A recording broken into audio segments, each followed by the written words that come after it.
I was taking out the trash when my ex-wife called me her favorite person. It was a Sunday. Cloudy. I had a banana peel stuck to my hoodie and was dragging 2 overstuffed garbage bags down the driveway when my phone buzzed. Can you talk? Sure. Because apparently, I'm always available. Even when I smell like old yogurt and disappointment. I put the phone between my shoulder and cheek. What's up? She sighed.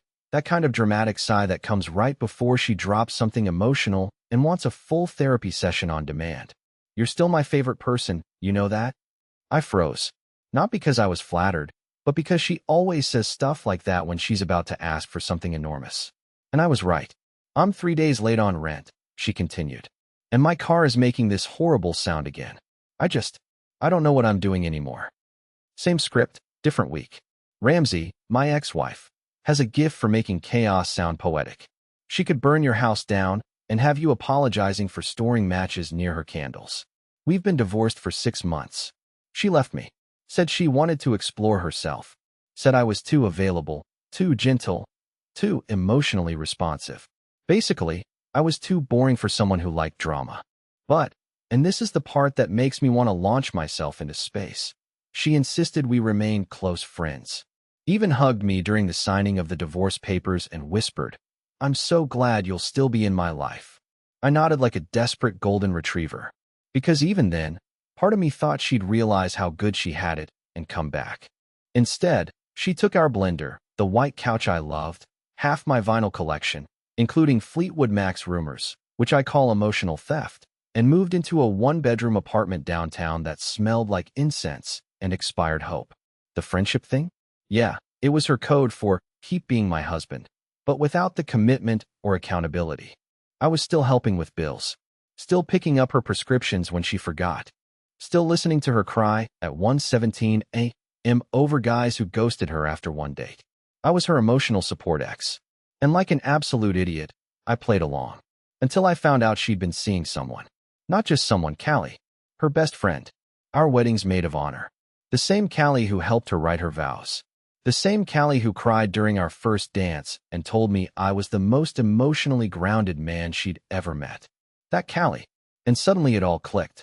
All those wine nights, the girls-only beach trip, the inside jokes, the weird tension I brushed off as intimacy between besties. She didn't just move on. She upgraded to my opposite. And that was the moment I stopped being her favorite person. Because shortly after I found out, something inside me flipped. And I made a decision I hadn't dared to make in over a decade. I would stop being useful. And what happened next? Let's just say, she didn't take it well. I didn't tell her right away that I knew about Callie. I didn't even flinch when she mentioned her name in passing, like it wasn't the emotional equivalent of tossing a grenade into my soul and pulling the pin with her teeth. I just started doing less. It was subtle at first. I didn't answer her texts within 5 minutes. I let her emergency calls go to voicemail. I stopped paying her half of the mortgage like she just assumed I would forever because we're still in this together, right? And let me tell you, when a person is used to drinking from your well and you quietly turn off the tap, the reaction is violent confusion. Ramsey didn't ask why I was backing off. She demanded to know. Are you mad at me? She texted. Followed by, why are you being cold? And finally, my favorite. I thought we agreed we'd be there for each other. We. The woman who chose to leave. The woman who told me I was too emotionally soft to make her feel alive.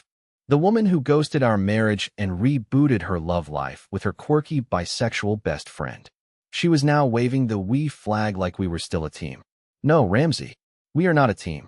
I'm a solo act now. Still, I didn't say a word. Not yet. I just stopped playing my part. No more rides when her car battery died. Again. No more, can you bring me soup? When she caught a cold after a wine-tasting weekend in Big Bear with Callie. No more late-night emotional labor while she processed things she should have brought to her therapist and not her ex-husband. She wasn't used to boundaries, and I wasn't used to enforcing them. But then came the crisis. She showed up at my place, without warning, in the rain, wearing that mustard yellow raincoat I always hated, the one that made her look like a hipster Paddington bear, mascara halfway down her cheeks, and her phone in her hand like it betrayed her. I opened the door, just out of habit. She stepped in, soaked, shaking, eyes wild. I caught Callie texting someone else, she blurted out. Like, sexually. I think she's cheating on me. The irony nearly knocked me over. I didn't comfort her. I didn't hug her. I didn't even invite her to sit down. I just stood there, silent, wet carpet growing under her feet, and something cold blooming in my chest. She looked at me like she was expecting a rescue. She had always gotten one before. But this time, I just said, "That sounds hard." She blinked. Her lip quivered. "That's all you're gonna say?" I shrugged. "I'm not your husband anymore." Her face felt like she hadn't fully internalized that fact until just now. And for the first time since the divorce, I saw her panic. Not the performative kind she used when she needed something. This was different. This was real fear. The fear of realizing your safety net has been cut. Then she asked the question I knew was coming. "Is there someone else?" I hesitated, not because I was guilty, but because I suddenly realized something. I didn't owe her this explanation. She was the one who ended things. She was the one who said we weren't working. She was the one who carved out her new freedom and left me holding the broken pieces of our past. But still, I answered, "Yes, there is." And when she asked who, and I told her, the silence in the room was nuclear. Her mouth opened. Her hand twitched. Her voice cracked. Because I didn't just start seeing someone. I started seeing Jordan, her other best friend. The one she never thought I'd have the nerve to speak to, let alone connect with. And that was the moment I knew. This story was just getting started. There's a special kind of silence that hits when someone hears a name they never expected. It's not loud, not immediate. It's delayed, like thunder after a lightning strike. That's what it felt like when I said, "Jordan." Ramsey's mouth parted slightly. Her mascara-smeared eyes didn't blink. I could see her trying to process it, like the word didn't compute. Her brain just looped the syllables in slow motion. Jordan. I didn't flinch. I didn't clarify. I didn't soften it. I let the truth sit in the air like smoke after an explosion. She finally said, "You're lying." "No," I replied calmly. "We've been talking for a while now. Now, let's pause for a second so I can explain something. Because this isn't what you think it is. Jordan and I didn't get together as some twisted revenge fantasy. I didn't seduce her to get even. I didn't even plan it. That would have required confidence I didn't have at the time. It started with a text, a thank you message from her after I helped her move a desk out of her place last month. She told me I seemed lighter than I used to. I said maybe I was. Then we talked again. Then coffee. Then hours-long conversations that felt like coming up for air after a decade of drowning in emotional debt. Jordan actually listened to me. Not because she needed something. Not because she pitied me. But because she wanted to. She saw the bruises I kept hidden under fake smiles and asked if they still hurt. And I told her yes. Every damn one of them. We didn't kiss until I stopped paying Ramsey's mortgage. And even then, I asked Jordan if she was sure. If she was absolutely, 100% sure she wanted to cross that line. She said, "Wendell, you've spent your whole life asking for permission to be loved. You don't need mine." Back to Ramsey. She still hadn't moved from the spot in my hallway. Her breathing had changed. That calm, curated persona she wore like a designer jacket had started to tear at the seams. She looked at me like I was someone else. And in a way, I was. She stepped forward and said something that would have broken me 3 months ago. "You did this to hurt me." There it was. The victim card. Classic Ramsey. The woman who walked out, rebranded her exit as self-rediscovery. Kept me emotionally leashed while she played house with Callie. Now she was the one bleeding? But I didn't lash out. I didn't mock her. I didn't list the 1,000 tiny betrayals she thought I didn't notice over the years. I just said, "This wasn't about hurting you. It was about remembering me." That line didn't come from a movie. It wasn't some dramatic one-liner I rehearsed. It just came out. Honest. Raw. And apparently, unforgivable. Because she lost it. She called me selfish. Accused me of preying on her friends. Told me I'd weaponized my sadness. That one actually made me laugh. Not loudly, but enough for her to notice. I weaponized my sadness. I repeated, "You kept me around like a pet, feeding me scraps of affection while you moved on. You didn't want a friend, Ramsey. You wanted a volunteer husband without the paperwork." I could see her eyes tearing up, but this time they weren't manipulative. They were real. Because for the first time in this post-marriage game of hers, she realized she wasn't in control anymore. She whispered, "How long?" I hesitated. "Long enough to know it feels different." Her jaw clenched. And then she said something I'll never forget. "I thought you'd always wait for me." And there it was, the truth she'd never said out loud. She thought she could leave, explore, play, and I'd just be standing there like a lighthouse waiting for her to wash back in during high tide. But I didn't. I turned off the light. I boarded up the windows. I moved on. She didn't cry in front of me. Ramsey never cries where people can see her break. She just nodded once, stepped back out into the rain, and walked down the driveway without looking back. I closed the door gently, locked it, and stood there in the quiet, heart racing, not from fear or guilt, but from something else. Relief. But if I thought that was the end, I was wrong. Because 3 days later, Ramsey's name showed up again, not on my phone this time, but in Jordan's driveway, standing there like a ghost with something behind her back. And whatever she was holding, it would change everything. It was a Friday evening, just after sunset, when I saw Ramsey's car parked in Jordan's cul-de-sac. I had driven over with Thai takeout, still warm in the passenger seat, feeling weirdly content for once. I hadn't told Ramsey where Jordan lived, and yet there she was, leaning on her black Subaru with her arms crossed, staring at Jordan's front porch like it had betrayed her. My first instinct was to drive away, pretend I hadn't seen anything. Let her have whatever meltdown she was clearly planning and avoid the whole thing. But curiosity got the better of me. That, and the slight tremor in her hand that I noticed as I pulled up. She wasn't there to fight. She was unraveling. I parked behind her and got out slowly, keeping the food in my hand like a peace offering. I approached with caution. "Ramsey, what are you doing here?" She didn't look at me at first. She just opened her car door, reached in, and pulled something out, a weathered, beat-up manila envelope. It was thick, slightly bent in one corner, and sealed with tape. She held it out without a word. "What is that?" I asked, already getting a knot in my gut. She finally looked at me, and her voice was nothing like it had been 3 nights ago. This wasn't righteous or bitter or manipulative. It was scared. "You should read it." "Before she does." I didn't take it. "Ramsey," I said, "what is it?" "She should have told you," she said, eyes beginning to glisten. "But since she didn't, I will." The front door opened behind us. Jordan, wearing my hoodie. No makeup, damp hair, looking more real than anyone I'd known in years. She froze when she saw Ramsey, and then her eyes locked on the envelope. Her face turned pale. "What are you doing?" Jordan asked, voice low and steady. Ramsey let out a nervous laugh. "You should probably be the one to explain. Or should I?" And then it clicked. Whatever this envelope was, it wasn't just a desperate attempt to win me back. It was leverage, ammunition, maybe even truth. But whatever it was, it terrified Jordan. I stepped between them. "Okay, stop. Someone tell me what the hell is going on." Neither of them answered. Just silence. Ramsey set the envelope down on the porch step like a cursed object and backed away. "When you read it," she said softly, "just remember, I didn't lie to you." She did. Then she got in her car and drove away. Jordan stood frozen, lips pressed together, arms hugging herself like she was bracing for a tidal wave. I bent down and picked up the envelope. It was heavier than it looked. My hands felt suddenly clumsy, numb. My brain was racing, already inventing 1,000 horrible possibilities. Affair? Money? Something from the past? Did she hurt someone? Did she lie about who she was? "Jordan," I said, holding it up, "do you want to tell me what this is before I open it?" Her eyes dropped to the envelope. Her voice cracked. "I wanted to tell you, Wendell. I swear I did. I didn't know how. I didn't want it to ruin what we were starting." That sentence felt like a confession in itself. I opened it. Inside were 5 things. A stack of old printed emails, stapled together.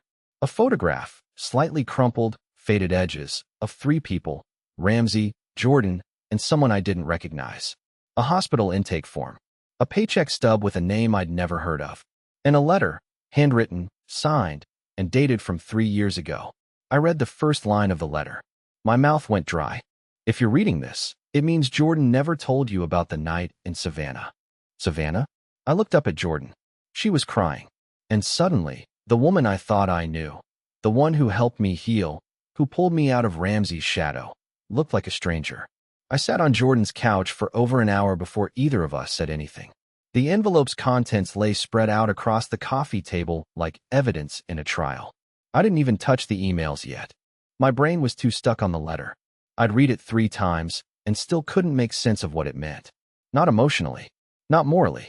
It felt like a riddle with a gun hidden inside it. Jordan sat opposite me, curled up like a child waiting for punishment, her hoodie sleeves pulled over her hands, eyes red but dry. She didn't try to talk. She knew better. She knew I was still in that fragile state, the one where a single wrong sentence can snap whatever thread is keeping you from breaking down completely. So I'll explain the letter. Not all of it, but the part that matters. 3 years ago, Ramsey and Jordan took a reset trip to Savannah, something I vaguely remembered because Ramsey had sent me a picture of her by the riverfront, holding a cocktail and wearing that straw hat she only pulled out for Instagram. Back then, I was too tired to think deeply about it. I was working weekends, she was drinking by fountains, and I just figured that was normal married life. But according to the letter, that trip wasn't just a break. It was a secret burial ground. Apparently, Jordan met someone there, a man named Chris. A bartender. Not serious. Not even real, by her own words. But it turned into something complicated. He was married, but told her he was separated. Ramsey allegedly warned her to back off, but Jordan didn't.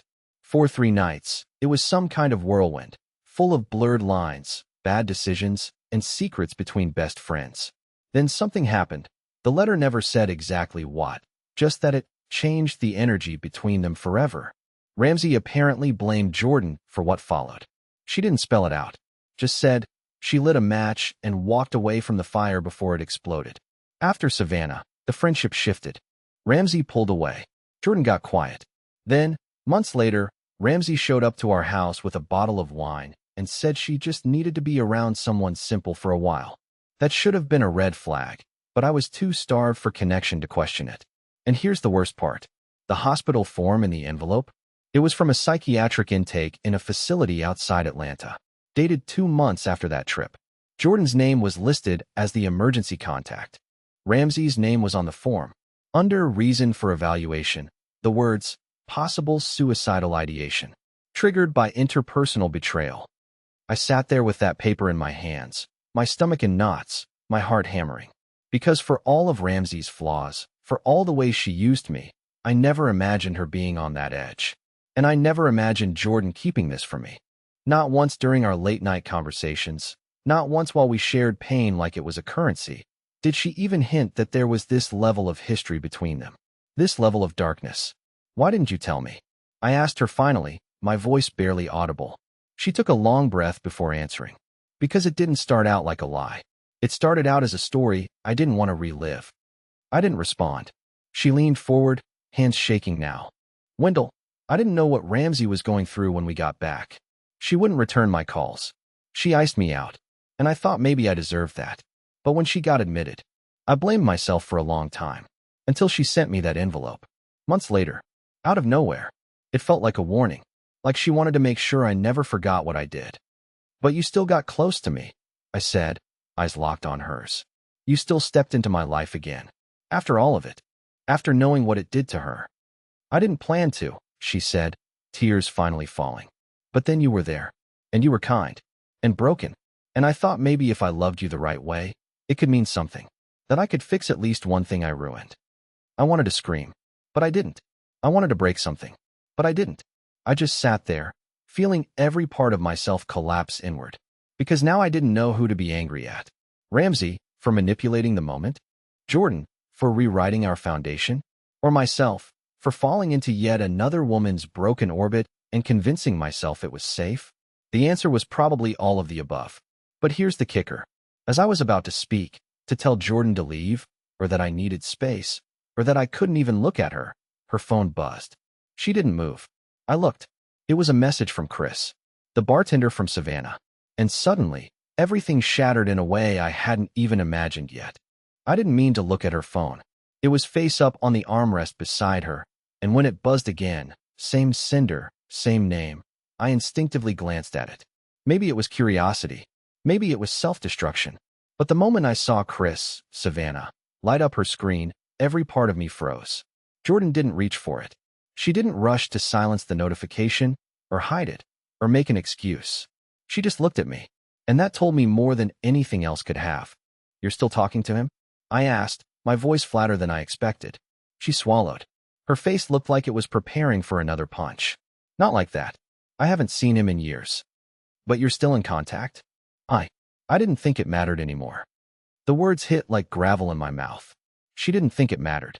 The man who lit the fuse back in Savannah, the one she swore was a mistake, a bad choice, a 3-day lapse in judgment that spiraled into a psychological crater for her best friend. And she didn't think staying in touch mattered? I stood up, slowly, not out of rage, out of numbness. Wendell, please don't go into your head right now, she said quickly. Just talk to me. I stared down at her. I thought I was your second chance. You were. You are. She didn't finish the sentence. Because there wasn't a version of it that wouldn't sound like another betrayal. So I walked to the door. I didn't slam it. I didn't yell. I just left, letter still in my jacket pocket, and drove back to my half-empty apartment with the numb silence of someone who had just realized he was the only one in the story who hadn't been playing a game. I couldn't sleep that night. I didn't even lie down. I sat in the kitchen with the light off, staring at the glowing edge of the oven clock like it was a countdown to some truth I hadn't reached yet. My mind spiraled through every conversation I'd had with Jordan since we reconnected, and every small moment suddenly felt suspect. Her hesitations, the way she avoided certain stories, how she always referred to Savannah like a foggy chapter she couldn't quite remember. Then came the worst realization. She never told me she had Ramsey's emergency contact form on her phone. She never mentioned the hospitalization. She let me believe Ramsey had always been cold and calculating. And while yes, Ramsey had her toxic layers, she was still human. And I was starting to think maybe they had both used me, one to forget guilt and one to punish it. And that meant I was never a safe harbor. I was a prop in their unresolved war. Around 3 a.m., I finally opened the stack of emails from the envelope. They were all between Jordan and someone listed only as CW. It didn't take a genius to figure out who that was. The earliest ones were dated a month after Savannah. The most recent? Just 2 weeks ago. And they weren't romantic. They were worse. They were reminiscent. Do you ever think about that second night? One read. I keep dreaming about the hotel hallway. It felt so out of body. I told her I was over it. That was a lie. And Jordan's replies? I still think about that smell in the elevator. Like bourbon and guilt. I wanted to hate you. I really did. I'm not proud of it, but I'd do it all over again if it meant feeling that alive. I dropped the papers. My hands were shaking. It was no longer a question of cheating or not cheating. This was emotional allegiance. Spiritual memory. A connection so vivid, so unfinished, that even Ramsey's breakdown hadn't erased it. And here I was, the guy who fixed printers, folded laundry, paid half a mortgage that wasn't mine, and thought love could be earned if I just gave enough of myself away. I felt like vomiting. At 5:46 a.m., Ramsey texted me. I didn't send you that to punish her. I sent it to save you from her. I didn't reply, not because I didn't want to, but because for the first time in years, I didn't know which villain to believe anymore. I didn't sleep for the next 2 nights. I couldn't. Not after reading those emails. Not after seeing how deep that emotional tie still ran between Jordan and Chris. How much they had buried, romanticized, reframed into some surreal shared mythology. It wasn't just a mistake. It was a fantasy they had turned into a religion. And I was the fool who wandered into their chapel thinking I was the answer to their sins. I tried to distract myself, cleaned the apartment twice, reorganized every drawer, reinstalled a door hinge that didn't even need fixing. But none of it helped. I kept thinking about the tone of those emails, the vividness, the way they clung to small, insignificant details like they were souvenirs from a dream they didn't want to wake up from. Then I noticed something strange. In the email chain, there was a reply-forward thread I hadn't clicked. It had been collapsed in the printout, but when I opened it fully, I saw a message that neither Jordan nor Chris had written. It was from a third email address, one that wasn't included in the initial header, like it had been blind copied or forwarded after the fact. The name was simple, LD Walker. At first, I thought it was spam, but the email's content chilled me. You both deserve to drown in it. I hope every lie rots in your throat before it reaches him. You ruined a good person, and someday he's going to see it. And when he does, I won't stop him. It was signed, LD. I didn't recognize the name. Not from Jordan's world. Not from Ramsey's. But the rage in the message was personal. It wasn't trolling. This was someone who had been watching. Someone who knew the story intimately. Someone who knew me. My hands started to shake again. Was this some mutual friend? Someone Ramsey sent it to? A private investigator? The idea sounded paranoid, until I realized something worse. The last email from Jordan to Chris was dated 5 days before she and I kissed for the first time, which meant she was emotionally neck-deep in her past, even while pulling me into her present. I tried to calm myself, but nothing worked. I couldn't trust Jordan. I couldn't trust Ramsey. And now, I couldn't trust that the story was even mine anymore. So I did something I hadn't done in years. I printed out everything. All of it.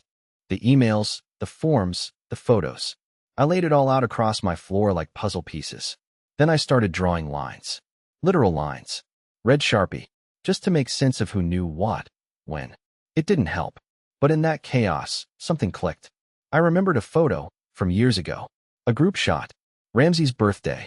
There were 7 of us, all smiling, all holding drinks, blurry from laughter and overexposure. Jordan was standing next to a woman I barely remembered. Quiet. Bookish. Something about her name had seemed formal back then. Lydia Walker. Ramsey's old roommate from grad school. She'd moved out years ago. Disappeared from the group. And that's when it hit me. L.D. Walker. She had been there in Savannah. Not on the trip, but during it. I remembered Ramsey mentioning they'd met for dinner one night. Just catching up with Lydia, she had said casually, when I asked who took the photo by the brick wall in front of the cathedral. I found her Instagram, inactive for 2 years. Her LinkedIn was still up. Clinical psychology. Trauma focus. Private practice enrichment. No photo. Just a tagline. Truth doesn't go away just because people lie. I stared at that line for nearly 5 minutes. Then I checked the metadata on the emails. The forwarding path of the thread. The message from L.D. had been forwarded from Ramsey's email. Not sent by her, forwarded. So Ramsey had received that message and then passed it to me? What was this? A warning? A manipulation? A trap? I couldn't tell anymore. Everything felt layered, rehearsed, like I was watching a movie where every character was reading from a different script, but still somehow performing the same twisted play. So I did something reckless. I emailed L.D. Walker back. I wrote, I don't know who you are or why you sent this, but I'm ready to know everything. Even the part that breaks me. Just tell me the truth. Please. I hit send. No subject line. No signature. Just raw desperation. And within 10 minutes, I got a reply. 3 words. Meet me tonight. I met her at a tiny coffee shop just off a side street in Richmond. It was raining again. Not heavy, just a quiet, persistent drizzle that made the city feel like it was trying to wash something off itself. I arrived early, sat at the corner table near the window, and waited with my palms flat on the table, like I was bracing for impact. When Lydia Walker walked in, I recognized her immediately. Time had reshaped her face a little, but the sharpness in her eyes was the same, like she was always 2 thoughts ahead of everyone else in the room. She spotted me, gave a quick nod, and walked over without hesitation. I didn't think you'd come, I said. She sat across from me, folded her hands neatly, and looked me dead in the eye. I didn't send that email to punish anyone. I sent it to stop the bleeding. Who's bleeding? I asked. Yours, she said. You just didn't realize you were the one who'd been bleeding the longest. I didn't say anything. I waited. Lydia explained everything in her calm, clinical voice, like she'd said these words 100 times in her head before ever saying them out loud. She'd been in Savannah that weekend, met up with Ramsey for one night, had dinner, and immediately knew something was off. She'd seen it in the way Ramsey smiled too wide, drank too much, avoided eye contact when she asked about the trip's purpose. And when Lydia probed deeper, Ramsey cracked. That was the night Ramsey confessed she'd orchestrated the trip partly to trap Jordan, to test her loyalty, to see if she'd self-destruct if given freedom. And when Jordan fell for Chris, it wasn't a surprise. It was a confirmation. A cruel experiment that spiraled out of control. I begged her not to push it further, Lydia said. But she was obsessed with the idea of justice, not in the legal sense. Emotional justice. Ramsey wanted to feel in control again. And when she lost it, she lost everything. It was Lydia who convinced Ramsey to get help after Savannah. It was Lydia who stayed with her through the hospitalization. But when Ramsey began blaming Jordan, entirely, aggressively, Lydia stepped back. She wanted a villain, she said. But in truth, they were both broken. And you were just the safest place to hide from their guilt. I felt something loosen in my chest when she said that. Not relief. Not anger. Just air. A clean breath I hadn't taken in months. What should I do? I asked her, sounding more like a boy than a man. You already did it, she replied. You stopped letting yourself be used. The coffee went cold between us, but I barely noticed. Lydia left me with one final thing. A folded note Ramsey had written during her recovery. It wasn't addressed to me. It wasn't even meant to be read, really. But it ended with this line. I don't know why Wendell stayed as long as he did. Maybe he thought kindness would win. Maybe he believed we were worth saving. Either way, I hope someone gives that man a softer kind of love someday, the kind that doesn't ask him to bleed. I didn't cry reading it, but I felt something close. That night, I didn't call Jordan. I didn't text Ramsey. I didn't send dramatic messages or write long paragraphs explaining myself to people who no longer deserved my explanations. I made pasta, watched a dumb comedy, and fell asleep on my couch with the windows open. The next morning, I woke up early, showered, and drove out to a hiking trail just outside the city, somewhere I hadn't been in years. I left my phone in the glove compartment. No noise, no interruptions. And for the first time in what felt like a lifetime, I walked forward without looking over my shoulder. I didn't need an apology anymore. I didn't need closure from them, because I finally gave it to myself.